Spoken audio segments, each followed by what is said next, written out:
তারা হয়তো এই হাদিস জানে না, আল্লাহ পাক ওদের কানের মধ্যে আমার এই হাদিসটা যেন পৌঁছে দেন, আমিন। নবী সাল্লাল্লাহু আলাইহি ওয়াসাল্লাম বলেছেন, আমি মেরাজের রাতে যখন গিয়েছি তখন এক শ্রেণীর মানুষকে দেখেছি, ওদেরকে শাস্তি দেয়া হচ্ছে।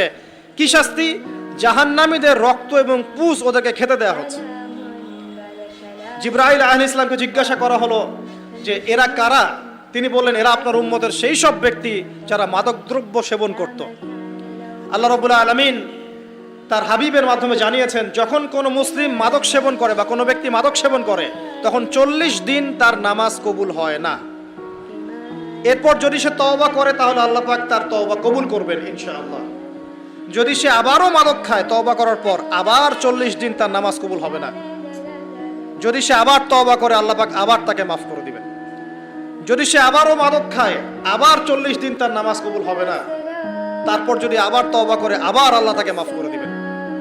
এরপরেও যদি সে আবার মাদক দ্রব্য সেবন করে, নবী সাল্লাল্লাহু আলাইহি ওয়াসাল্লাম বলছেন তাকে আল্লাহ রাব্বুল আলামিন পরকালে মৃত্যুর পরে তিনাতুল খাবাল পান করাবেন। তিনাতুল খাবাল। জিজ্ঞাসা করা হলো, ইয়া রাসূলুল্লাহ, তিনাতুল খাবাল কি জিনিস? নবী সাল্লাল্লাহু আলাইহি ওয়াসাল্লাম উত্তর দিচ্ছেন, এটা হচ্ছে জাহান্নামীদের রক্ত, মাংস, এগুলো পুড়ে পচে যে রসটা বের হবে, এটা হচ্ছে তিনাতুল খাবাল।